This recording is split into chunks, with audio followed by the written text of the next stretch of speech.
Alléluia. Amen. Soyons tous encore les bienvenus.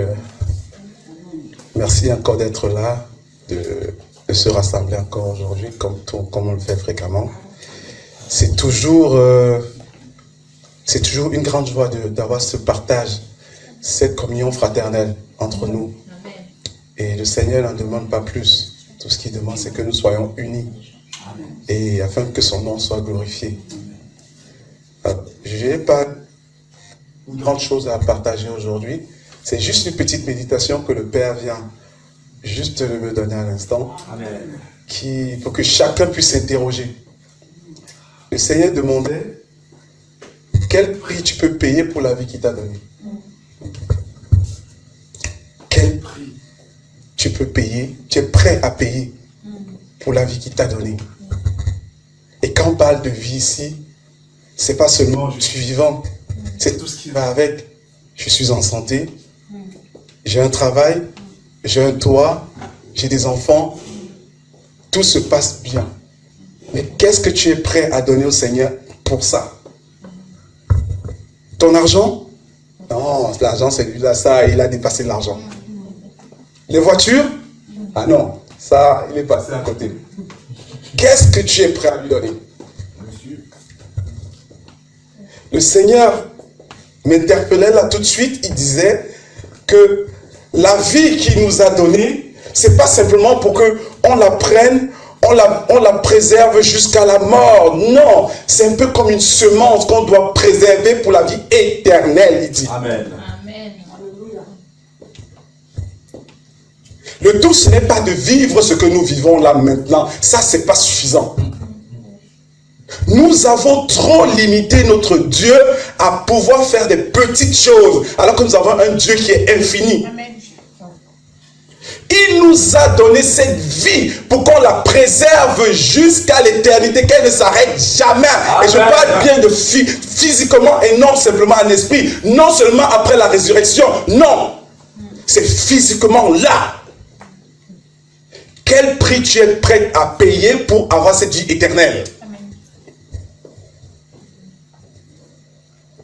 Nous voyons que beaucoup se contentent, se limitent à cette petite vie que nous avons. J'ai une vie, j'ai un travail, j'ai une maison, j'ai des enfants, j'attends la vieillesse, la retraite, je vais mourir en espérant que je n'irai pas en enfer. Mais notre Seigneur est grand, il est bon et il veut qu'on ait plus que ça. Amen. Il voudrait qu'on se concentre sur la vie éternelle. Maintenant, le prix qu'il y a à payer, parce que la vie qu'il nous a donnée, il l'exprime comme une semence. Et une semence, là, tu creuses la terre, tu mets une graine, il faut l'entretenir, il faut l'arroser, il faut la cajoler pour que ça grandisse, que ça produise des fruits. Amen. C'est pour ça qu'il faut vivre auprès du Père. Parce que le Père est l'eau qui fait grandir cette graine qu'il a semée en toi, pour que cette graine vive et vive et vive éternellement. Amen. Le Seigneur voulait qu'on réfléchisse chacun de nous, y compris moi le premier, que qu'est-ce que je suis prêt à donner pour que le Seigneur me permette de vivre éternellement. La vie qu'il m'a donnée, est-ce que ça suffit de me limiter à ce que j'ai là tout de suite? Est-ce que c'est suffisant? Ça, on n'a même pas encore commencé la vie, nous. Pas encore. Parce que la vie, c'est beaucoup plus que ça. Parce que la vie, le Seigneur veut qu'on voie son retour. Parce qu'après son retour, nous allons régner sur cette terre pendant 1000 ans. Alléluia. Et pendant ces 1000 ans, il n'y aura plus de mort, plus de souffrance, plus rien du tout. Amen. Maintenant, notre Seigneur, il le disait encore lui-même tout à l'heure, il est saint. Il nous a créés à son image et à sa ressemblance. Donc il attend de nous que nous tendons vers la sainteté, la sanctification, sans laquelle on ne peut pas s'approcher de lui. Et c'est en s'approchant de lui, en vivant à côté de lui, qu'on pourra conserver cette vie éternellement. Amen. En gros, Le Père voulait nous faire comprendre que il n'y a rien sur cette terre. Il n'y a rien de tout ce qu'on peut posséder matériellement qui puisse compenser le prix de la vie qu'il nous a donné. Amen. Et tout ce qu'il nous demande en retour, c'est de l'adorer et de lui donner sincèrement notre cœur. Lui donner notre cœur, ça signifie quoi? Ça signifie vivre dans la sanctification. Ça signifie l'adorer en permanence. Ça signifie le reconnaître comme notre Seigneur et Sauveur. Amen. Amen. C'est tout ce qu'il nous demande. Et rien d'autre. Alors il voulait qu'on réfléchisse vraiment à cette question. C'est une question primordiale. Est-ce que tu veux simplement mourir et attendre la résurrection, le grand jugement et tout? Ou est-ce que tu veux vivre éternellement? Est-ce que tu veux connaître la gloire du Seigneur? Est-ce que tu veux vivre de gloire en gloire éternellement? Parce que le Seigneur nous dit, oui, c'est possible. On nous a souvent dit que la vie éternelle, ce sera après la mort, c'est-à-dire la résurrection et tout ça. Mais c'est possible physiquement, parce qu'il nous a créés pour ne pas mourir. Il a créé Adam pour que Adam vive éternellement. Malheureusement, Adam a chuté. D'où la mort maintenant. Et il nous a envoyé le second Adam, pour que quiconque croit en lui ait cette vie éternelle, pour effacer ce péché originel-là. Et c'est à la portée de chacun d'entre nous. À la portée de chacun d'entre nous. Le seul prix qu'il nous demande, c'est de lui donner réellement nos cœurs.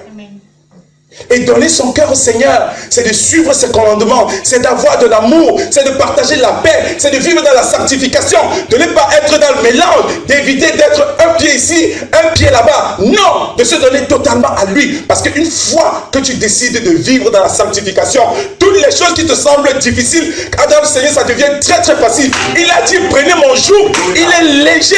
Alléluia. Attachez-vous au Seigneur, vous ne ressentirez plus le poids de la vie que vous vivez tous les jours. Alléluia. Moi y compris.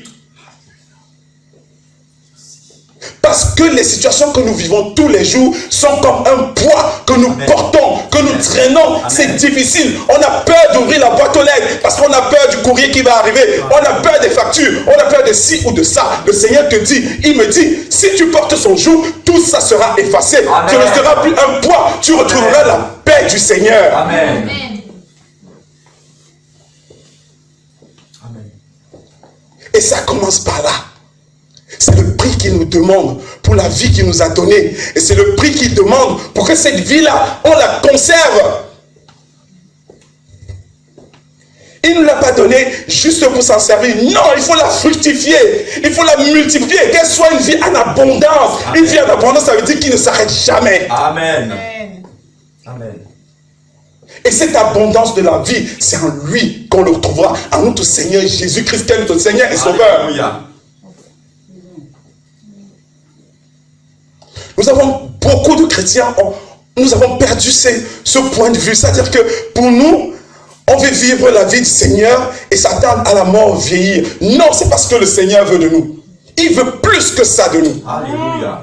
Nous disons tout le temps, le Seigneur est grand, il a créé le ciel et la terre, il est capable de ci ou de ça. Mais dès qu'on touche à des choses comme la vie éternelle, des gens n'y croient plus. Là, tout de suite, on dit non, c'est pas possible. Oh, c'est lui qui nous a donné cette vie-là. S'il est capable de nous donner cette vie, s'il a permis que certains saints, certains anciens vivent plus de 900 ans, pourquoi pas nous? Pourquoi? Et en plus, il est même venu nous donner la clé pour pouvoir expérimenter cette vie-là. C'est juste de croire au second Adam, qui n'est d'autre que Yeshua, le Mashiach lui-même. Amen. Jésus-Christ de Nazareth, notre Seigneur et Sauveur. Ne nous limitons plus, mes frères et sœurs. Amen. Ne nous limitons plus à dire que bon, la vie, ça se limite juste à ce que nous connaissons là. Vivre la vie du Seigneur, ressentir sa présence. Oui, c'est bien. Se réunir pour l'adorer. Oui, c'est bien, je suis un bon chrétien. Mais va plus loin. Dieu voudrait des chrétiens qui osent, qui ont le zèle. Ça fait partie de l'armure du Seigneur, le zèle. Ça veut dire que j'ose demander au Seigneur ce qui est impossible. Parce que ce qui est impossible aux hommes est possible à Dieu. Amen.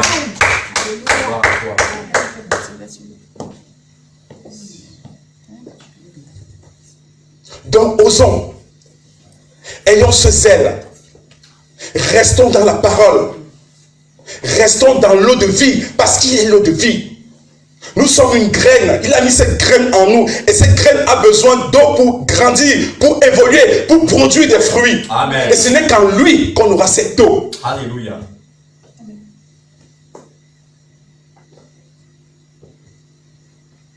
Moi, je trouve que c'est une grâce que nous avons, que d'avoir ce type de message que le Père vient nous donner cette possibilité. Parce que c'est très rare que vous entriez dans une assemblée et qu'on vous dise préparez-vous à la vie éternelle sur la terre.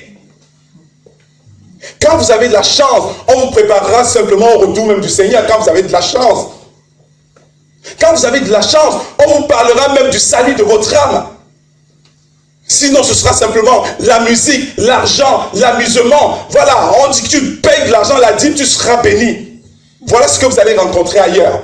Jamais on ne va vous préparer à la vie éternelle. Jamais on ne va vous préparer au retour du Seigneur. Jamais on ne va vous préparer au salut de votre propre âme.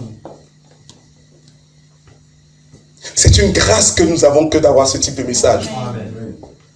Donc le Seigneur voulait, comme je disais, c'était juste une petite méditation que chacun de nous, y compris moi, c'est-à-dire commencer à se poser la question, est-ce que je veux réellement vivre éternellement? Quel est le prix que je suis prêt à payer pour conserver la vie que le Seigneur m'a donnée indéfiniment?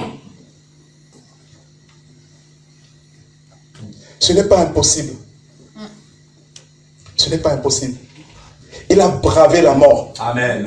Il détient les clés du séjour des morts. Amen. Il a toute autorité sur la mort. Amen. Et il nous a donné cette autorité. Amen.